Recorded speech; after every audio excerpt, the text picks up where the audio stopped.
આ સાથે અમરેલીના બગસરામાં મેઘરાજાની તોફાની બેટિંગ જોવા મળી છે તો સતત વરસાદી માહોલ જામ્યો છે। અમરેલીમાં બગસરા પંથકમાં મેઘરાજાની તોફાની બેટિંગ જોવા મળી છે।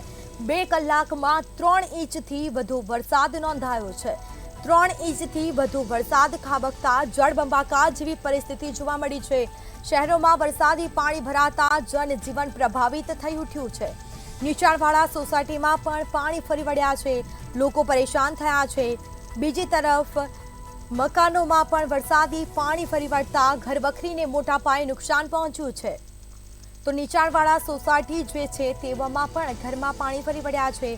શહેરમાં વરસાદી પાણી ભરાતા જનજીવન પ્રભાવિત થઈ ઉઠ્યું છે, લોકો પરેશાન થયા છે। લોકો જાય તો જાય ક્યાં તેવી હાલ પરિસ્થિતિ જોવા મળી રહી છે। અમરેલીના બગસરામાં પણ મેઘરાજાએ ધબધબાટી બોલાવી છે। તો આ સીધા દ્રશ્યો અમે આપને બતાવી રહ્યા છે। ઘૂંટણસમાં પાણી ફરી વળ્યા છે, રસ્તા પર જાણે નદી વહેતી હોય તેવા દ્રશ્યો જોવા મળ્યા છે।